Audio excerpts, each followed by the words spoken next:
This song is really good, actually. It is really good. Why is she holding the cat's tail like that? No! No. Oh, this is dripping with style, this opening. Oh, I love it.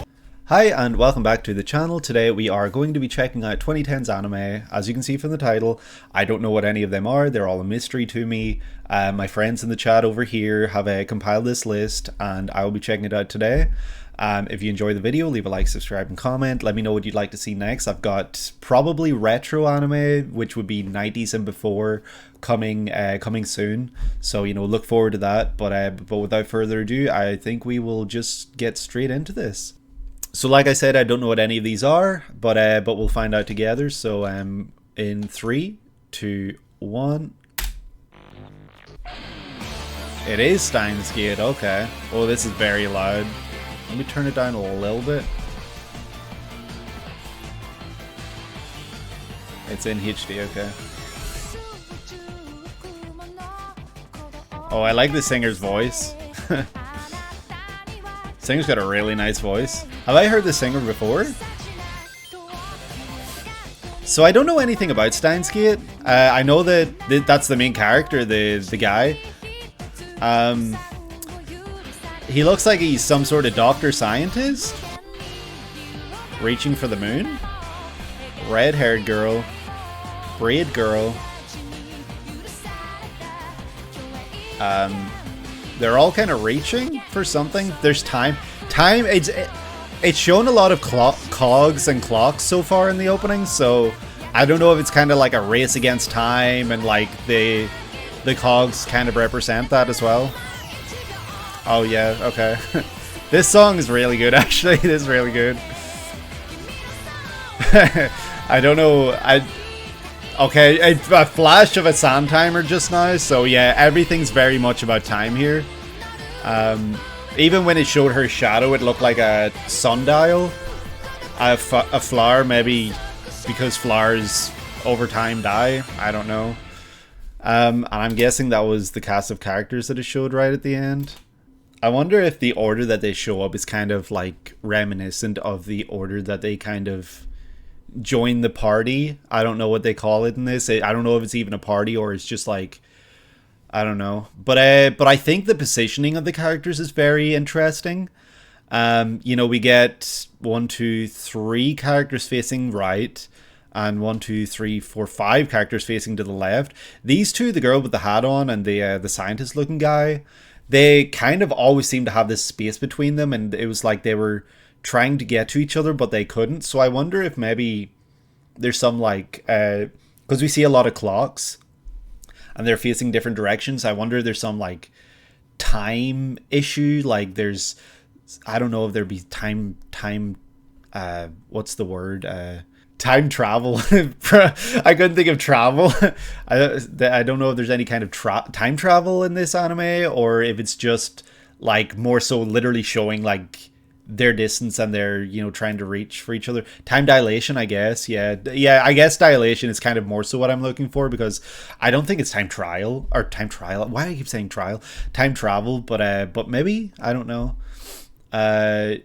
This is Steins Gate, animated by White Fox, who did sorry, I don't know how to pronounce that. Katanagatari, and later ReZero, and based on the visual novel. Funny enough, I did know it was a visual novel. I just didn't mention it in the while I was watching it, but that's something I did know. The song is Hacking to the Gate by Kanako Itou, who has went on to do the openings for 5 PB's other visual novel adaptations. Oh, okay.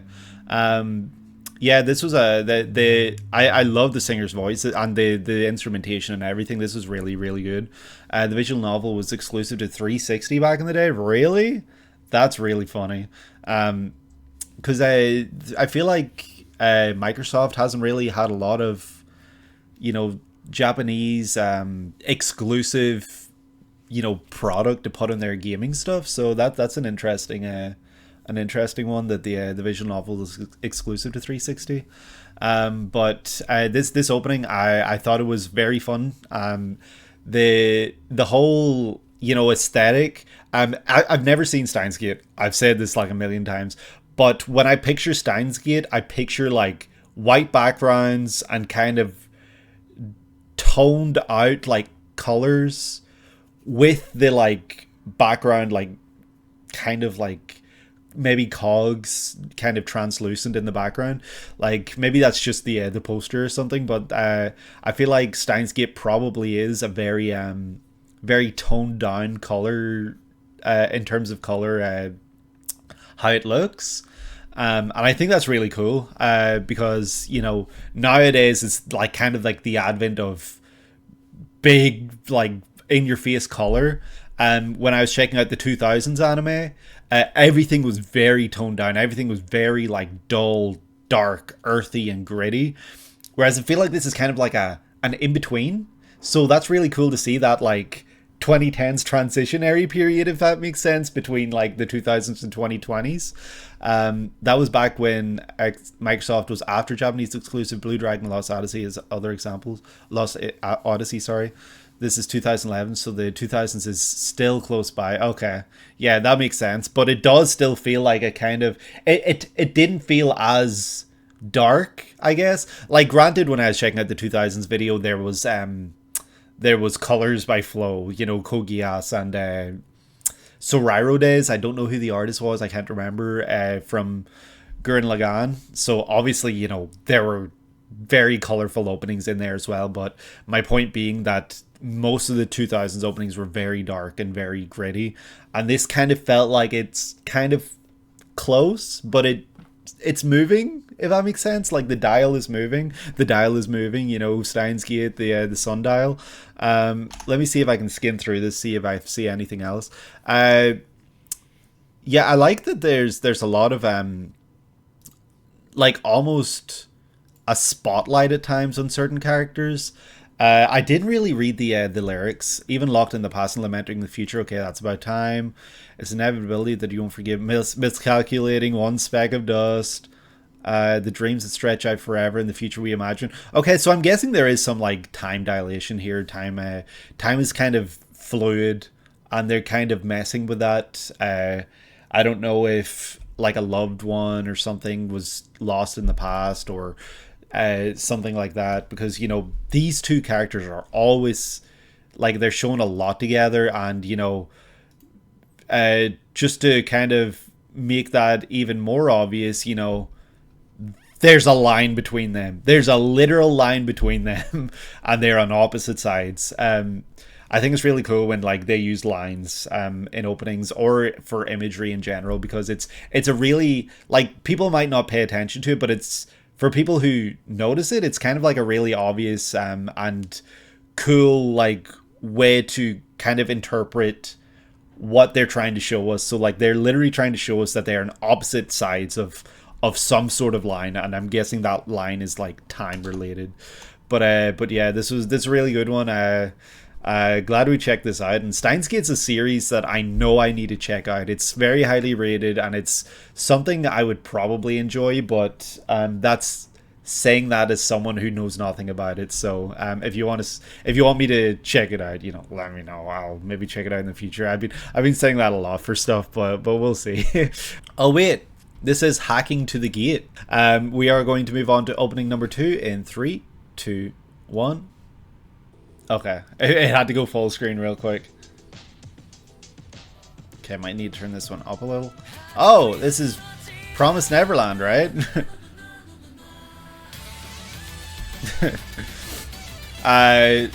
Promised Neverland, another huge series that I'll save what I've heard about it for the end. I'll, you know, just check out the opening here now.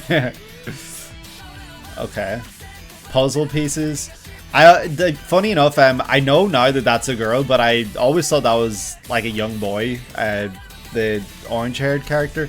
So, more cogs. Is there more time-related stuff here, or is that kind of just related to like the machinations that are happening? I don't like the butterflies losing their wings. I feel like that's obvious imagery for, you know, the kids being kind of imprisoned, because they've got like numbers on their necks. I think they're in an orphanage, right? It's a really good opening. Now, yeah, see, it's showing them all free and like, yeah, and now they're all behind like cages, so or like a graded fence or whatever you call it.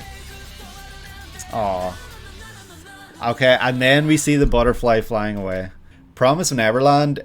What I know about Promise Neverland, season 1, I've heard amazing things. Season 2, I've heard is absolutely abysmal, and anyone who's read the manga was so disappointed about the fact that they skipped important arcs and then basically just rushed to the end, I think. This is The Promised Neverland, animated by CloverWorks. I didn't know that CloverWorks did this. CloverWorks later did Horimiya, Bocchi the Rock. They did have a Spy Family, but Studio did the other half, I believe, and many, many others. I'm based in the manga by Demizu and Kai Shirai from Shonen Jump. So Promised Neverland, I think that they're in an orphanage, these children, but they look like they were more prisoners than kids in an orphanage. You know, they had the numbers on their necks. The imagery showing the butterflies having their wings clipped, you know, kind of showing, you know, children, like the children should be free, but they're kind of like encaged or trapped. They can't leave, they can't do anything, they can't go anywhere. Everyone who watched it was disappointed. The anime only experience was also dreadful. That's such a shame. So, you know, if I ever check out Promised Neverland, it might be a series that I read alongside watching it, or I watch season 1 and then I read the rest, maybe, who knows. The song is Touch Off by UVERworld. Is that, how do you say that? Known for Bleach openings, D. Greyman, Blue Exorcist, and My Hero Academia. This opening was such a really fun one. I think the energy for this song was so like high, and like it gets you like pumped, which is interesting because a lot of the imagery we were seeing was kind of like these kids were being kept down, not reaching their potential.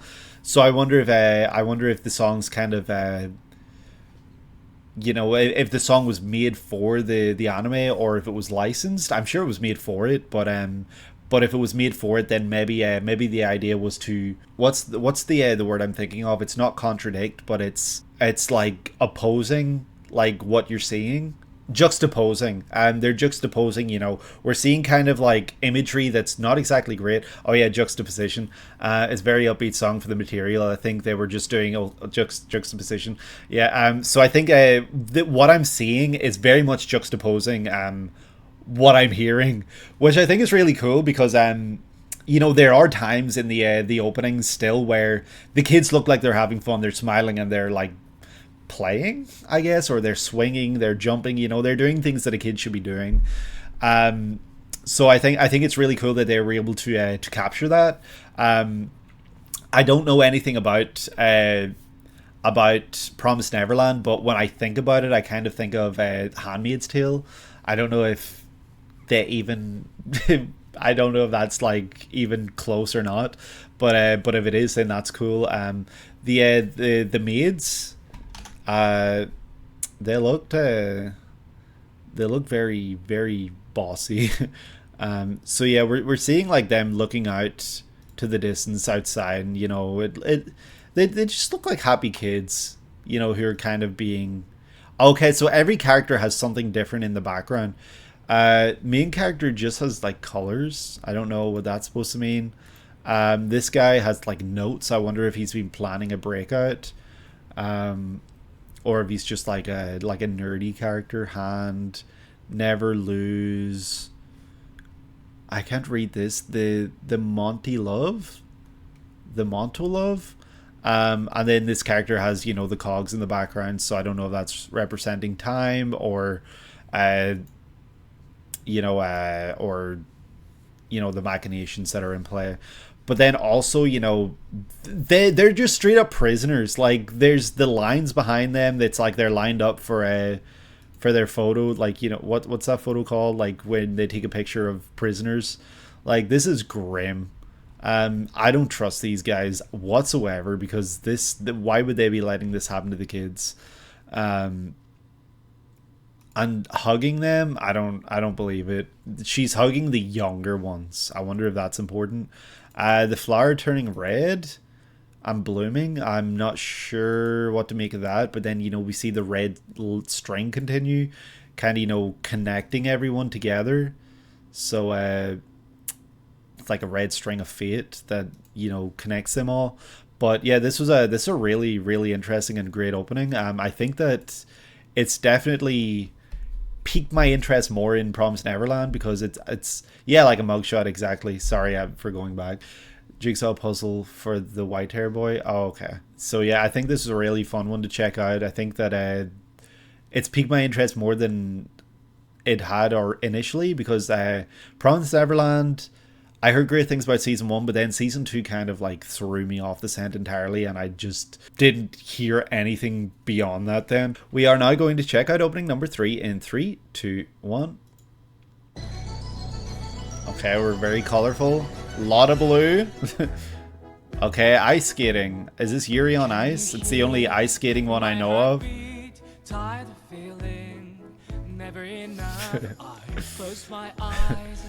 I really love the artistry here. I love when it's got this kind of style.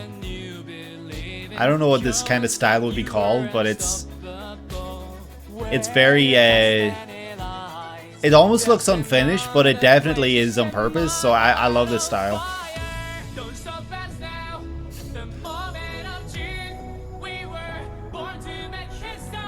Born to make history. Damn, making an ice skating anime was probably really hard. Because, like, I don't know how animation works in terms of, like, synchronization for different characters. It was just a case of moment of truth. Wow, look at that. The color coming in and out. It's really good. This is a really fun opening. I love that the color's been like changing as the opening goes on. On Ice, yeah, I'm guessing that was Yuri on Ice. This is Yuri on Ice, animated by good old Mappa. Everything Under the Sun, but the movie was directed by Sayo Yamamoto, Michiko Tohachin, The Woman Called Fujiko Mine, and other great episodes under directors like Shinichiro Watanabe. Yeah, this I kind of guessed immediately that this was Yuri on Ice. It's a series that I've heard of. It's a series I don't know whatsoever. I don't know if this is like a boys love series. Is it Yuri or Yaoi? I can't remember which one. That's why I said boys love. And if I'm wrong, let me know. I don't know. It's not important anyway. So his name is Yuri. They swerved us, of course. Yeah. Yuri on Ice. From this opening alone, it was very colorful. It was very beautiful to watch. The song itself was very empowering. It was very hopeful and empowering, and it definitely reached like highs where you just kind of like, you know, if I was like sitting watching this, you know, weekly, you know, I'd imagine this would get me out of my like seat, out of my bed wherever I'm watching this, just to like, you know, I'd be like cheering these guys on. I love the use of the color, the kind of scratchy lines with the half outline look with kind of solid colors. I really think it's a really cool style when anime does it, when openings use it.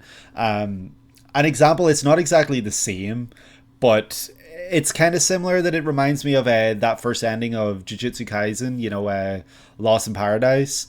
And it's also Mappa, so, you know, maybe it was the same team who animated both, who knows. But, you know, it's got that same, like, outline look, the characters' outlines, you know, the color, kind of similar, the dancing, not him bringing JJK into this. I'm just bringing JJK in because it's Mappa. You know, I'm saying it might be the same team. But yeah, this was a really great opening. I think that Yuri on Ice is Yaoi. Could be wrong. If I'm wrong, let me know in the comments. But if it's Yaoi, this was very empowering. This was very powerful, and this was a really, really nice opening. And I think that for a series about you know, ice skating, this was very, very fun. Because it's hard to imagine. Like, I know there's a lot of anime about different sports, but like, as someone who's only really seen action shonen and just like some other stuff like that, it's hard to imagine how a series about ice skating would be done well, in the sense that it would keep your attention across an entire season. You know, I know obviously it is done well because it's a series that is very popular, and I've heard a lot like of people talk about it. But you know, it's just, as an outsider, it's kind of, it's not that it's hard to picture or it's weird to picture, but it's interesting and intriguing, and it makes me wonder how it's done, because obviously there has to be a lot of character work for it to be interesting, and there has to be a lot of payoff, because you know, they're doing a sport, and so you need to watch them kind of get better and, you know, grow. So it's probably a very very rewarding show for people to watch, because you know, you're constantly seeing this growth and constantly seeing these relationships grow and the characters grow. So I'm sure for viewers of the show, it's very, very very rewarding. The song is History Maker by Dean Fujioka, who's not really done anything else in anime, but he did star in the live action Full Metal Alchemist movie. That's funny.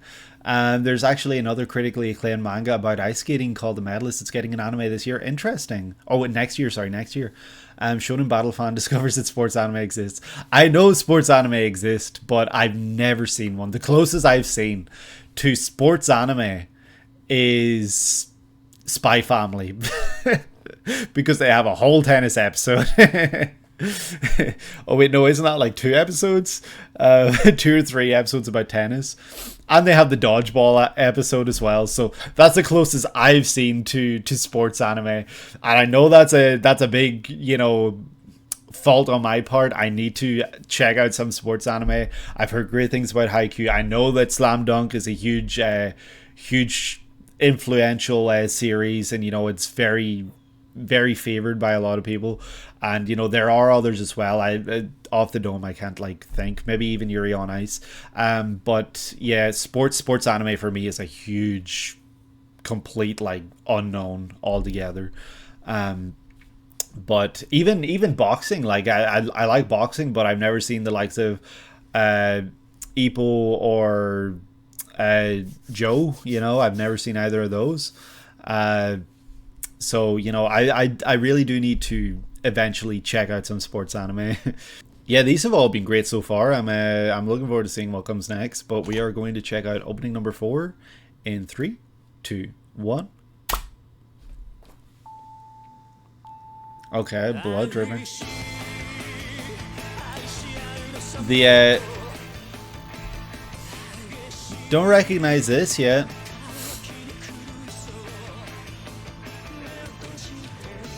Okay, that looks crazy.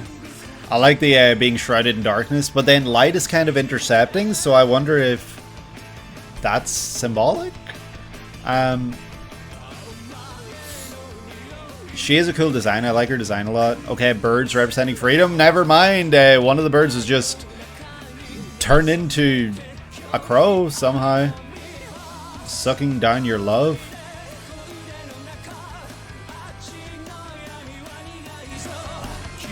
Okay, turning into skeletons. I feel like that happened at the start as well. Okay, I don't know if that's... I think it's just symbolic. What's with all these scientists with stubble? I feel like the other guy had that in Steins. Okay, stained glass. Okay, they had yellow eyes. The tree started spraying blood. This is a very interesting one because I feel like there's a lot of imagery, but I'm not really sure of what to see. Like, okay, so it looked like she's trapped in a globe. But is she? Is that because she's like trapped in this castle? I like the I really like that the keys were turning, like the lighting up the skeleton as the blood was dripping. It was like a dee dee dee dee dee. That was really cool. So this opening, I don't know what this series is, but it starts with her spinning and it kind of ends with her spinning. Well, close to the end. And then, you know, it shows her throughout, but it keeps showing this castle, so I wonder if she's kind of trapped within this castle. This is Shiki, which is the rare good horror anime and based on the manga from Jump, SQ by Fumi Ono and Ryu Fujisaki. So Shiki I've never heard of before, apart from, you know, being used as character names in character name in One Piece. So this was very interesting because there's obviously a lot of symbolism, but it's like a lot of it's going over my head. Like, you know, this character, I wonder if they're kind of being drawn here. I'm driven mad by my thirst for more. Close our eyes and sinfully. You know, it kind of goes, whenever it goes negative, his face turns into a skull.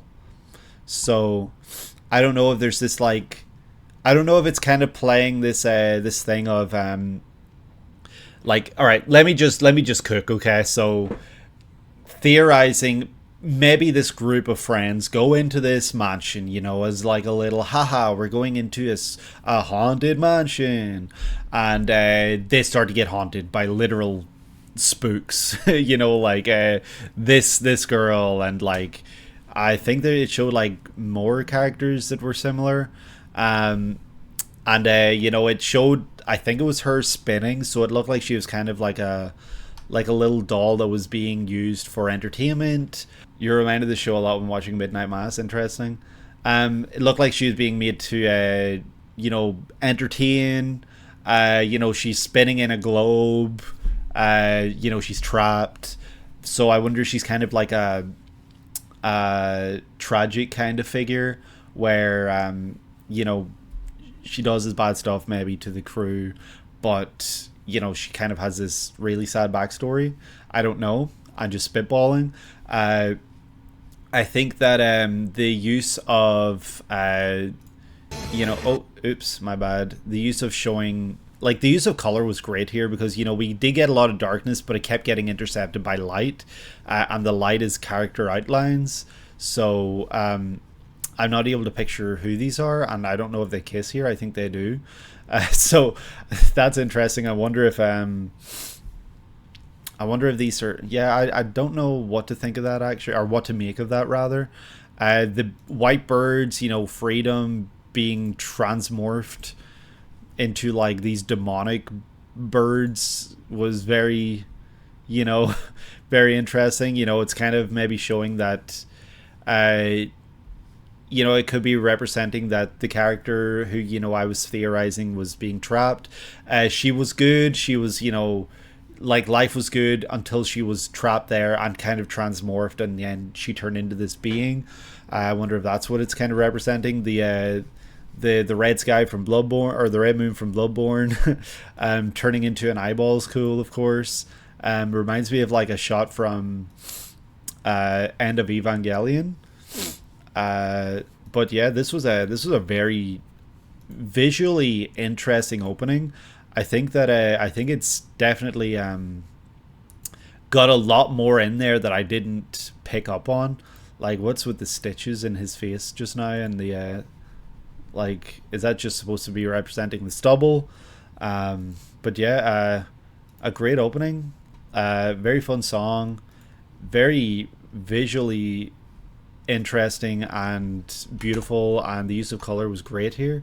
To keep it vague is a series where a supernatural force tries to take over a rural town and becomes a genuine struggle between the two rather than a one-sided affair. Okay, that's cool. I like that. I like that a lot, actually. That's fun.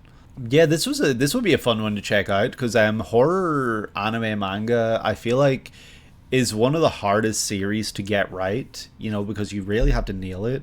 So yeah, I think this would be a fun one to check out, whether it be my own time or not. So Shiki, I will try to keep that in mind. But we will now move on to opening number 5.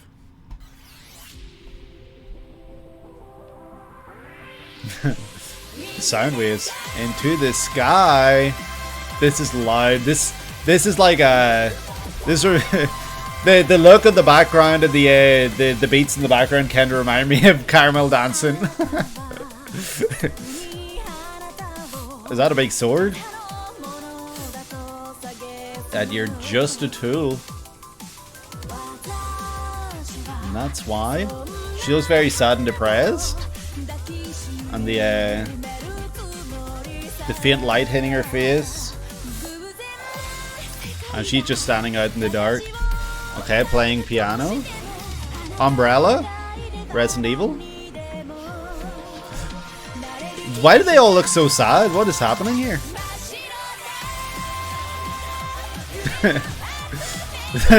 This looks crazy all of a sudden. What is happening? I have no idea what this is. This looks really fun though. I love the art style. The art style is beautiful. I really do love this art style. It's, you know, it kind of reminded me of a Gurren Lagann, I guess. Like the style, like the roundness and the color. But also not really. I don't know.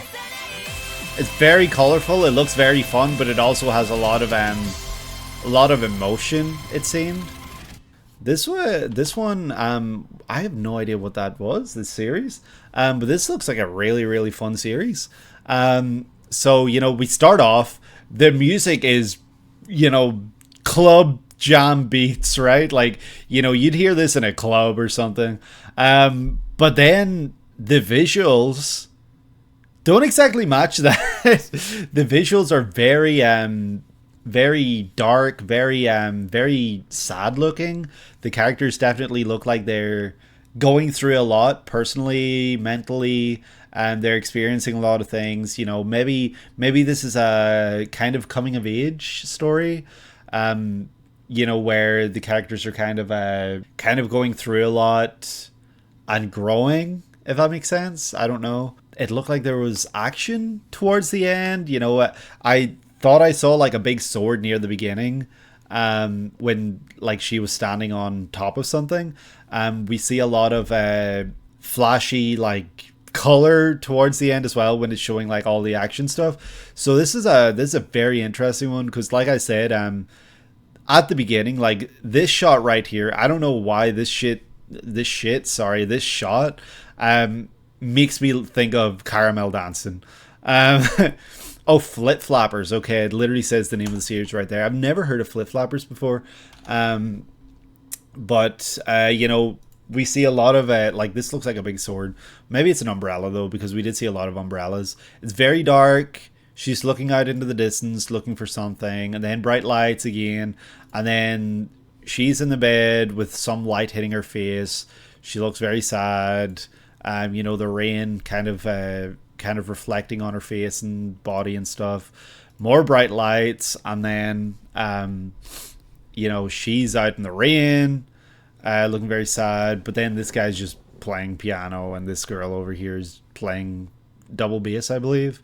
So I don't know really what kind of genre this is. I don't know what to make of what really happens here. This is Flip Flappers, which was a very ambitious series directed by Kiyotaka Oshiyama. It unfortunately became infamous at the time for financially flopping. It's a shame. And the director kind of was on the outs from the industry for a while until he re-emerged recently as the director of Look Back. Oh, cool. Because the style, the look of this series looks amazing. Like when it starts getting flashy, that looks insane. That looks so fun and cool. Yeah, this looks, I don't know, like it looks really fun. It's hard to tell what's happening a lot of the times during those moments, but it's still a very fun opening. And you know, only for hearing just now that it became infamous as a financial flop, it definitely did pique my interest, and I was very curious about it. I just like the designs. I like the look of everything. I like the use of color, and I think the opening itself was very fun. And I'm curious to know more about it. I want to know why things got crazy. I want to know why everyone looks so sad at the beginning. Like, is there some sort of alternate persona thing going on there, or are they just... I don't know. He has seemingly poured his entire soul into Look Back. This would be the type of series that I could 100% see Fujimoto being a fan of. Oh, that's really cool. I really like that. I'm so glad that he's been brought back, because being ambitious isn't a bad thing.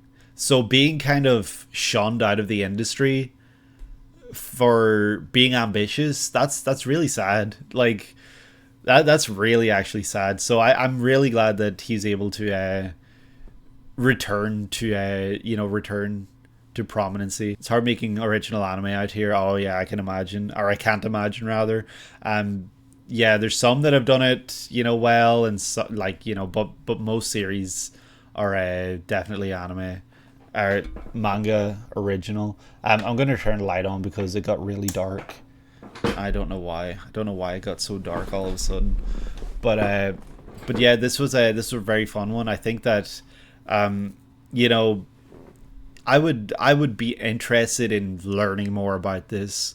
I love the song. It was very fun, upbeat, and creative. The visuals were very contradictory from the start to end, but I think that was really cool, and that's why it's kind of made me curious, I guess, about learning more. So this is opening number 6 that we'll be checking out now, and I think we are ready to begin in 3, 2, 1.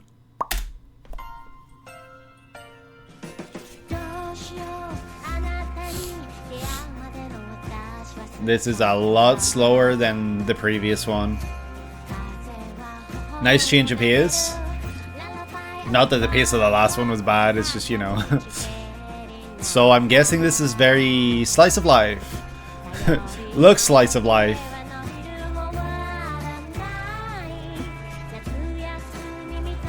The style of the drawings, or like how it looks very familiar. It looks very Summer Warsy or something. I don't know. Am I crazy? Oh, they're in a band. The only anime I know about a band is Given. I don't know if this is Given. Oh, I really like this. I like the change in pace of the song. As it kind of goes from they're just chilling and hanging out to, now they're playing music. I think that's really cool. the iconic like blue sky background on a thin veil of water. Is like love.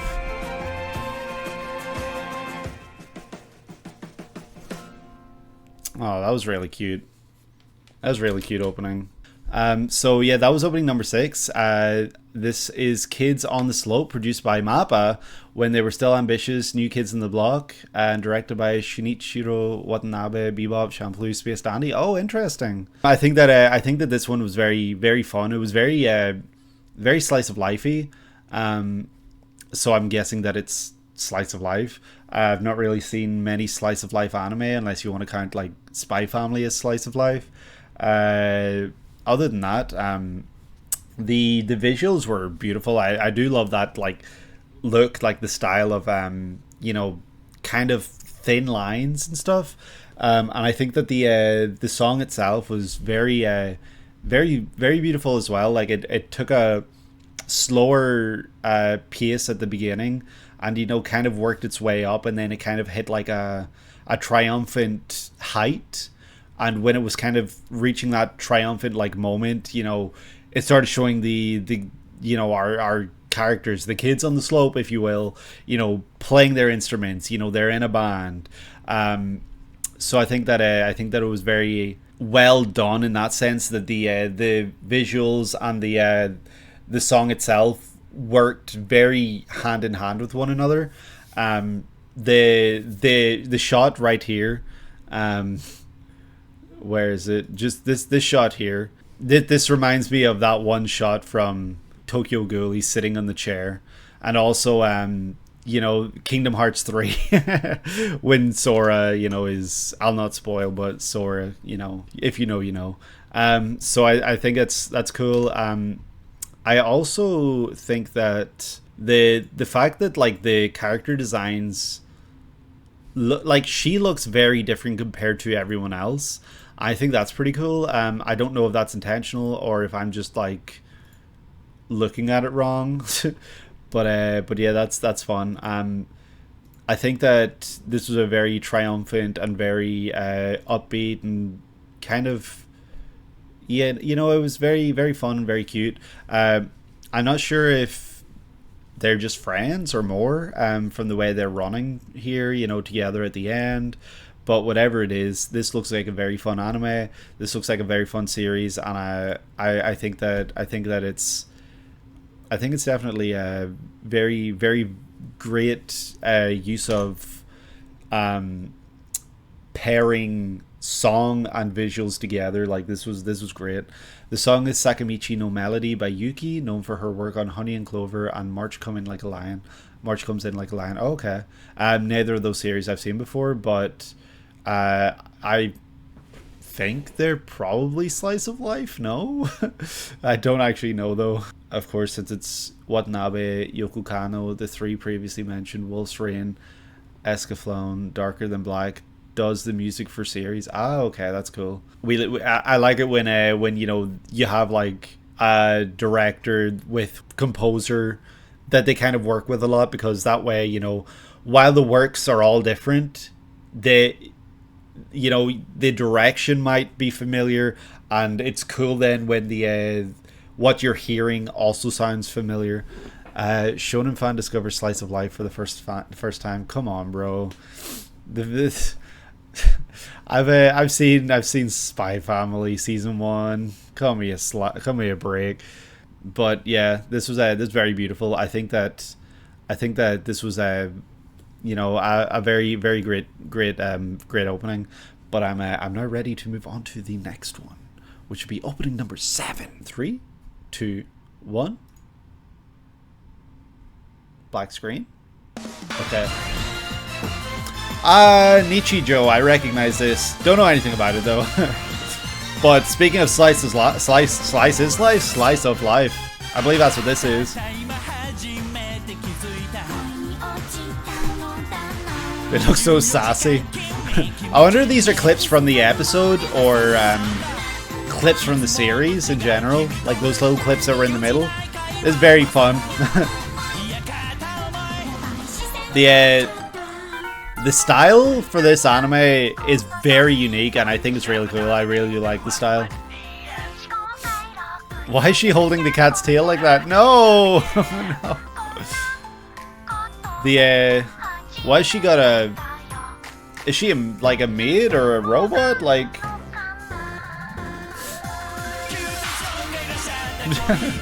Why are they firing rockets in school? I believe it's slice of life comedy, right? This song is so like energetic. I love it. Why do things just keep appearing out of the ground? I love how sassy they look. Big teddy bear. Well, shit, that guy was bald. Oh no, they were trying to catch the cat. What's up with that? So yeah, that was the Nichijou opening. I don't know if there's more than one, but this was one of the openings anyway. This Nichijou from the legendary Kyoto Animation, Haruhi Keon Hibike, Violet Evergarden, and directed by Tatsuya Ishihara, Haruhi Clannad, and Hibike. None of those series I've seen, by the way. But actually, I've heard of all of them. Never mind. But yeah, no, this looks like a really fun series. I believe this is comedy slice of life. I've seen like a couple of clips before of the characters. Isn't there a clip of like a dog biting one of them or something. And yeah, Nichijou literally means daily life. Oh, okay, that's cool. So this was a really fun opening. This might be, in terms of like openings, like the energy and stuff, like this might be my favorite so far of the day. I think that the how colorful this is very fun. I don't know why he's looking at her through a mirror, but she looks angry. And why is she shooting this poor guy with a rocket launcher? Like, there's so many questions. So many questions from this opening. And I don't think I'm going to get the answers, but like the sassy trio right here was a lot of fun. Like when it would show them throughout. The you know, the whole slice of life was displayed immaculately here. I don't know why he's riding a goat. I'm sure we'll find out why if we ever watch the series, but what's up with this excitement? The cat literally being grabbed by the tail. Like this opening had literally everything.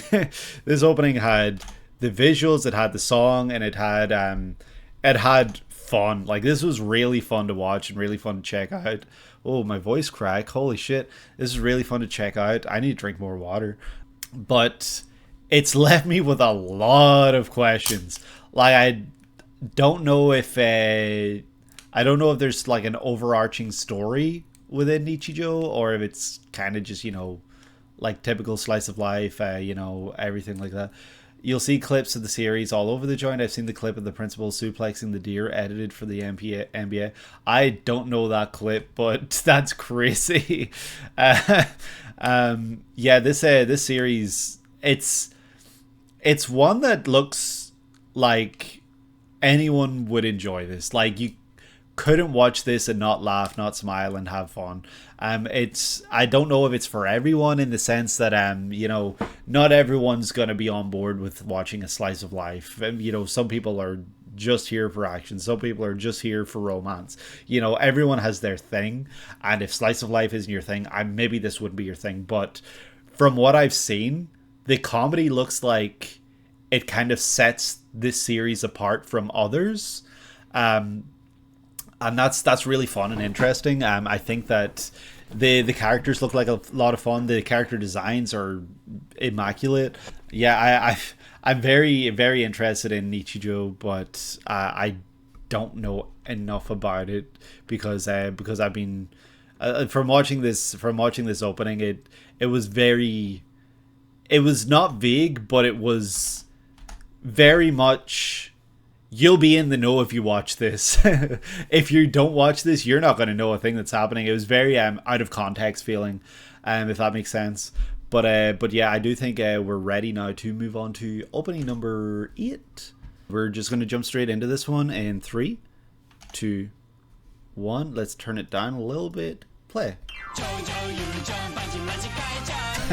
The energy immediately. That was intense. Okay, yeah, so she actually does have that, like, what do you call that? It's like a key in her back. If you try being annoying, then I'll be more annoying in return. That's really funny. No, not the cat. This poor cat. This poor cat. She looks like a menace with the cat. Let's do something non-stop. We can be together 24/7.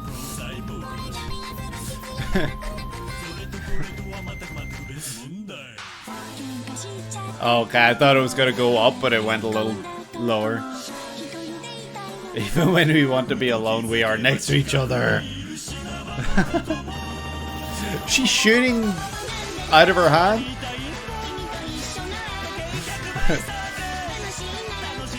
This is really fun. This is a very much sensory overload, the opening. Why do you have no eyeballs? I'm sure that's something we'll discover in the show. This is such a fun opening. I love the dancing. I don't know what to say about this opening. This opening was bonkers. Uh, this opening was absolutely bonkers. Both songs are by Hyadain, who ran the gauntlet of One Piece, Hunter x Hunter, Kuroko, and many more. Interesting. That's really fun. I like it when you kind of see artists within different series, different genres. Like they can kind of spread their wings and do many other different series. Nichijou is based on the manga of the same name by Keiichi Arawa.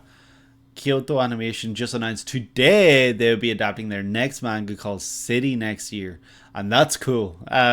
Maybe I should check out Nichijou before City releases. Who knows?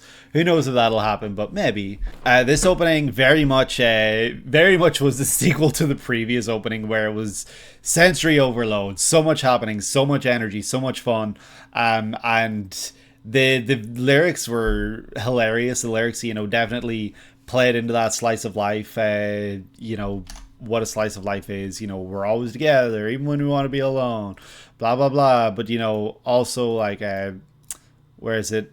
I'll say you're my best friend. I'll try to be more annoying than you if you try to be annoying. Stuff like that. It's just very fun.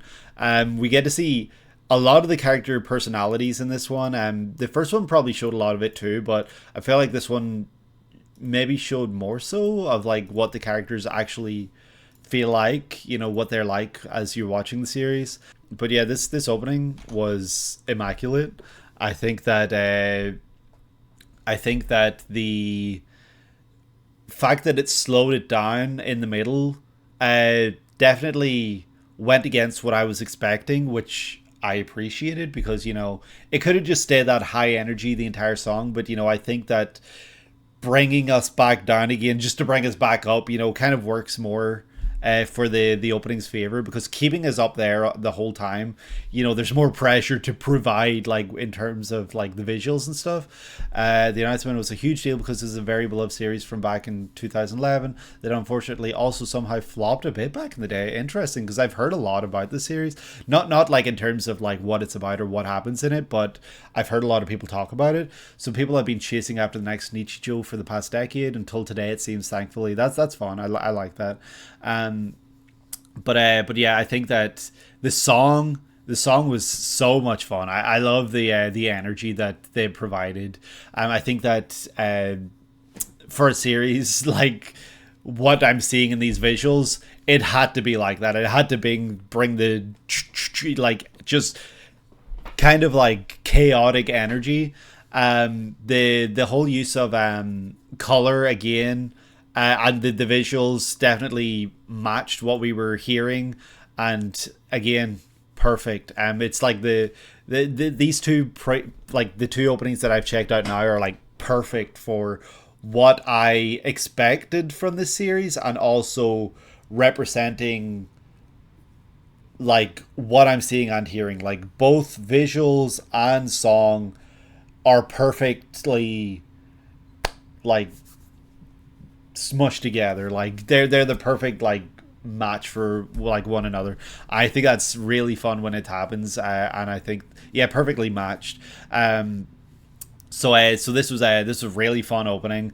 I think that I do need to put Nichijou on my list of a series that I need to watch, because I need to be in the know at this point. I need to know why it's so chaotic, why it's so crazy, and why these characters look like so much fun to be around, because that's the vibe that I'm getting from this series. And I think credit absolutely to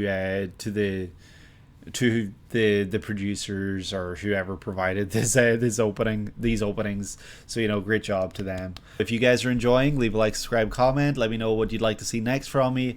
And without further ado, I am going to begin. 3, 2, 1. That did not work. Okay, 3, 2, 1.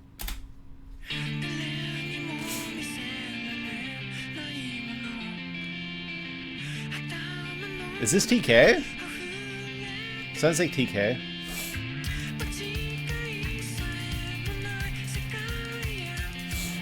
Don't know what I'm seeing just yet. Psychopaths. Oh, I've heard of Psychopaths. Don't know it, but I've heard of it. I love the visuals, just saying, of like the zooming out. This looks like the designs almost look 90s. This looks really cool. Like they've kind of got like a 90s look almost. I don't know. This is stunning. I love the I love the use of color, because there's barely any color, but then like there's a huge focus on one thing that's colored in. This is very cool. And the song is badass. Hell yeah. This is badass. This is a great opening. Those guns look insane. I'm guessing this is futuristic because it kind of has that futuristic look to it. The use of color and the way that they're drawn is so... I love it. She... I don't know. She looked like she might have had like an almost Soul Eater design just right here. It might be the lack of nose that's kind of making me think that. Like a Maka or like Medusa kind of look to her. Krona almost. I don't know. But yeah, no, this was incredible. This was a great opening. TK. So this is Psychopaths. Animated by production. It's Ghost in the Shell. Okay, that makes sense because those openings also looked incredible. So that's great. Ghost in the Shell, later Haikyuu, finding Studio Wit, and written by Gen Urobuchi, Madoka, and Fate Zero. I don't know anything about Madoka or Fate Zero, but this felt very different from what I imagine they would feel like. Like this looked much darker, grittier, and like serious than what I expect the others are. And the character design was by the Reborn mangaka. It was definitely designed to be a throwback to retro cyberpunk, which they had a hand in with Ghost in the Shell. Okay, well that makes sense because like I was saying, you know, it was kind of reminding me of the look of like a 90s anime almost, but not exactly. And then, you know, retro cyberpunk, you know, that's cool. The guns definitely had that like futuristic feel to them. I love the use of color, like the black and white. If you can do black and white well, like you're killing it already. Like I love simplicity, and the simplicity in this opening was immaculate, but it also went beyond being simple. I don't know if that makes sense. Like they could have just kind of you know, had shots of the characters kind of looking at each other, blah blah blah, and everything. The shot you were talking about, I can see the new art style of Soul Eater's manga, but if you've seen Reborn at all, you could only think of that. Okay, well, fair enough. I haven't seen Reborn, so I don't know. This is similar to Madoka and Fate Zero in certain ways. Oh, okay, Urobuchi has a reputation. Okay, Urobuchi, sorry. Well, like I said, I don't know anything about either any of these series, but this opening itself was so great. The song is Abnormalize by TK of Ling. I don't know how to pronounce the band name. This was their first anime song. 2 years later, their next would be Unravel. TK killing it as always.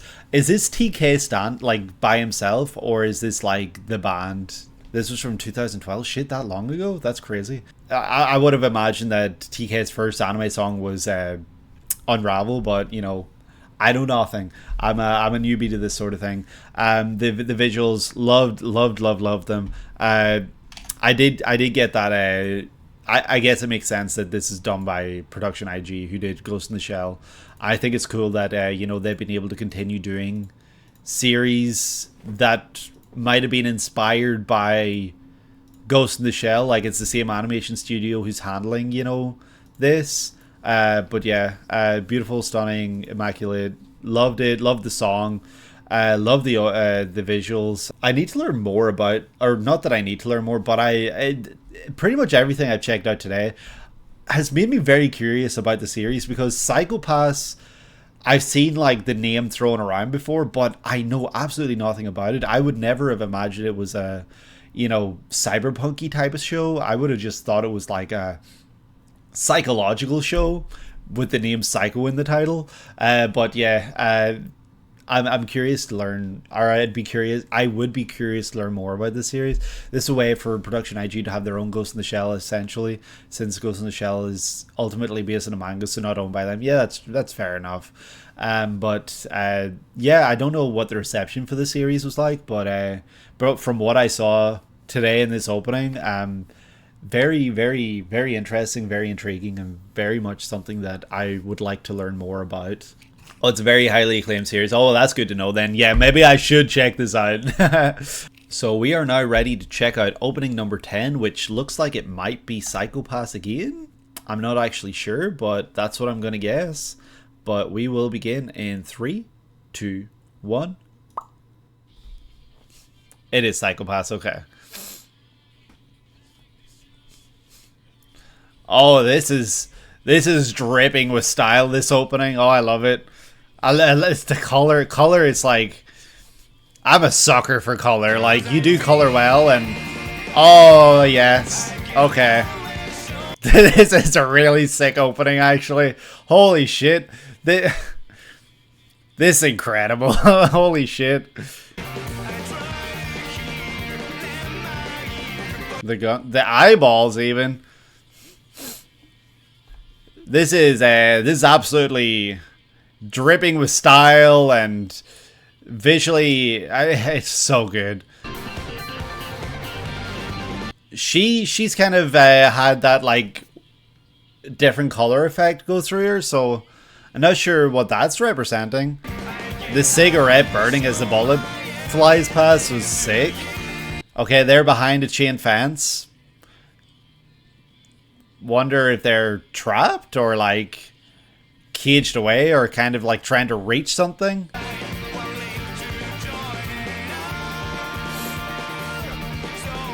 So it goes.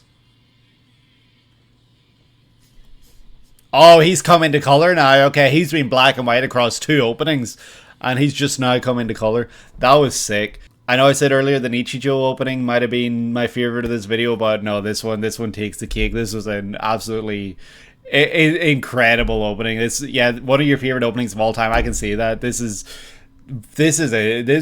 great opening. The song, visuals, everything was. Oh, I don't even have the words. I'm just making noises to describe this opening. Like, what can I say that probably hasn't been said already about this opening? The kind of pastel look for the colors. I love it when openings do that. The song's Out of Control by Nothing's Carved in Stone, also known for openings for Blade of Tempest and Kingdom, but they are nowhere near this. Okay. Kingdom is a series I would like to check out eventually. I've never heard of Blade of Tempest before. But yeah, no, the pastel kind of background colors, the fact that the characters, had that one color pastel look to them, and they would kind of like, there were times where the colors would change. Insane. The Kingdom anime is a solid avoid, really? Okay. So I should check out the manga, because it's a series I want to check out, but I guess I could always check out the manga. The visuals in this opening were such a joy. Like, if if you've been watching my other videos in this channel, you'll know that I'm a sucker for color that is done right, and this was done so right. Like, I don't know, like, it's just dripping in so much style. Like, it's like the I don't know what to say. It's just so good. Okay, so let me put my thinking cap on and actually say words. The use of the shading, beautiful. I love the use of shading here. It kind of gives this character, who I assume is our main character, a mysterious look. It kind of also, the fact that he's the only character that's got this shading effect the entire opening. I believe every other character really that we kind of have focus on has color or goes in and out of color. Whereas it takes him until the very end to come into color. So I don't know if that's kind of representing that, you know, the white and the black, you know, kind of like shades of gray, like a good character, bad character. Like, you know, he's kind of that in between, like, anti-hero type. I don't know if that's what this is showing. You know, the stylistic, you know, use of this smoke being a different color. I don't think that really represents anything. I think it's just because it looks cool, and it does look very cool. It's just very much rule of cool right there. All the smoke, different colors and stuff. It's so cool.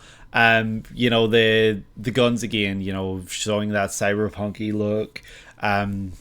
Red blood cells with cube in the background. Don't know what that's like representing. Oh shit, does he get shot? Did I just spoil myself in something? She's looking at him. He's looking at... Okay. Because I feel... Yeah, this was an all-timer opening for sure. This opening alone is enough to make me watch an anime. Like, I want to see more. I want to, like, watch the anime so that I can watch this opening with the anime, you know? The back and forth with letterboxing is so good too, yeah. Absolutely. It's beautiful, it's stunning. The use of color. Yeah, also like the backgrounds being very, very sketchy and not always like fully drawn, so that, you know, your focus isn't on them is cool.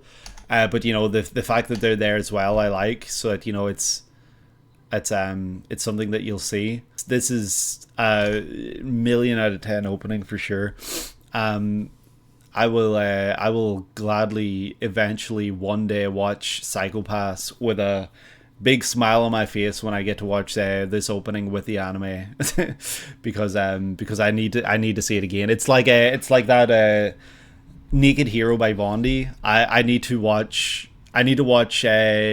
Ranking of Kings just so that I can hear and see that opening again. In terms of favorite openings, this last one coming up is also a contender. Oh shit, okay. Well, we'll not beat around the bush, and we'll move on to it. If we are all ready, we are going to check out the final opening. And, you know, if you've been enjoying this video, like, subscribe, comment. Again, let me know what you'd like to see next. I'm always open to suggestions, and I do have a list of, you know, pretty much everything you guys have suggested in the comments. You know, if I've forgotten anything, I apologize, but, you know, I do try to go through every so often and add to the list. I'm just gonna jump straight into it. 3, 2, 1. Ping Pong, the animation. Okay. I've never seen this, but I know that it's supposed to be a very stunningly visually stunning series. And this opening as well? Holy shit. Those lines, like the animation, bonkers. This is very fun. I love the little the background. The drawing style changing up every so often is so fun. It started off very, you know, squiggly lines. This is a great opening for a series about ping pong. It's so funny. I love the way this series looks to be drawn, but that looks kind of scary as well. I don't know. It's both visually stunning, but also, like, there's times where those faces look scary. And I don't know if that's intentional. I imagine it probably is. Why are they jumping out of a plane?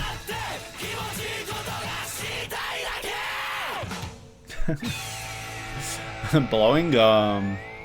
Oh no. It's on your nose. Yeah. Sorry. We'll open this and we'll go... Where's the scary face that I commented on? Okay, we'll pause here. So, yeah, this Ping Pong the Animation by Sansaru, Devon Crybaby, Scott Pilgrim, and the upcoming Dandadan. I believe the director for this Also, oh, you've already said it. Okay, I'm reading it now. They also did. I was going to say they also did Kaibo, which I checked out in the 2000s video, directed by Masaki Yuasa. The song is Tada Hitori by Bakudan Johnny, who haven't done anything else in anime. Why try when they already attained peak? You're absolutely right. I'm learning. You mean I'm remembering? Really, it's this visually the use of line work in this anime might be the most unique I've ever seen. Like, at least in the opening, and from what I've heard about the series, I believe the anime also kind of looks this way. I think that's like insane that like they managed to pull it off. Like, even having here like the watercolor kind of look, but like the black, white, and gray. Like this looks. You could pause this, take away the text, and this is a painting right here. Like, this is a watercolor painting, like, or a painting that's been, or like a drawing that's been like shaded to look like kind of watercolor effect.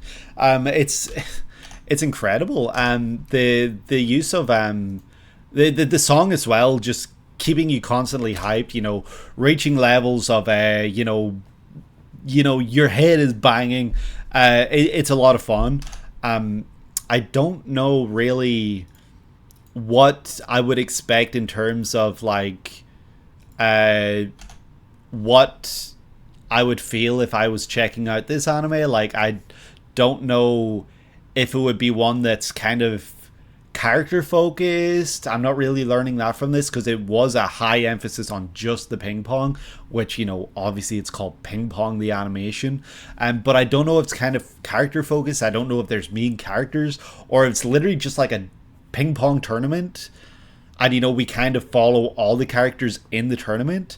But yeah, song top notch, visuals top notch. Everything in this opening was perfect, but I'm not sure really the focus of, besides the ping pong, the focus of this anime.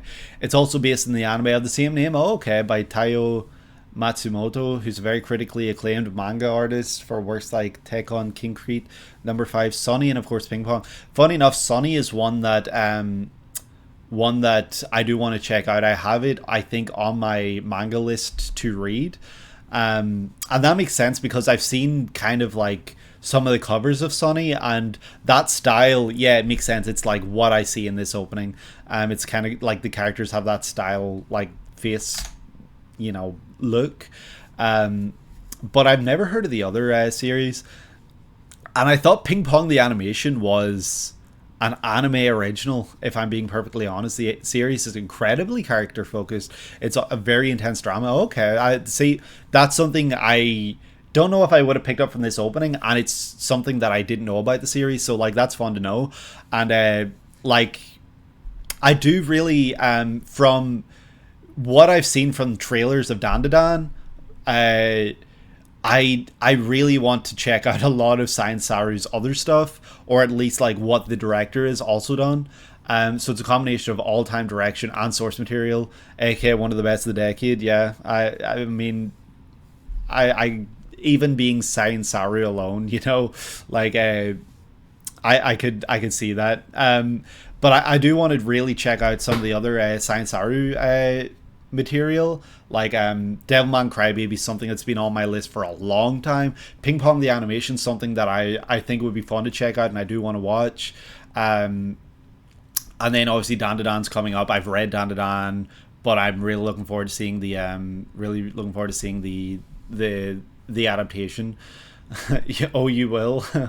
But yeah, no, this was an absolute great list of openings, and I think if I'm to say what my favorite would be, it would be the second Psycho-Pass opening for this list. But you know, the Nichijou openings, the Ping Pong the animation opening, even going further back to like the start, you know, we had the Promised Neverland opening, Yuri and Steins, just everything in this this video alone had it was great. It was a great list. So well done. Everyone say thank you, Pincino and Mish in the comments below. They are in the chat, and they did a great job with compiling this list today that we checked out.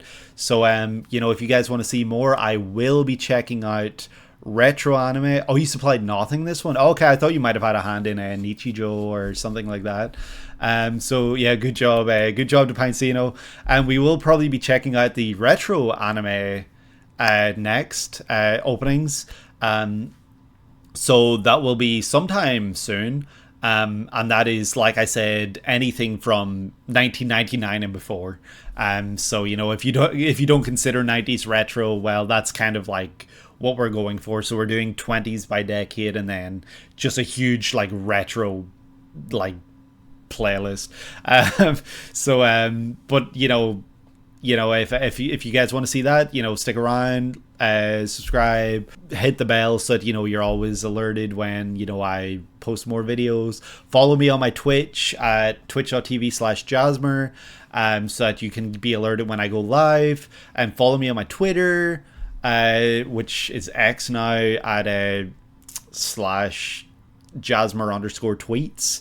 And yeah, thank you so much for checking out this video. You guys are great. And yeah, I will be back. Yeah, take care. Have a great day.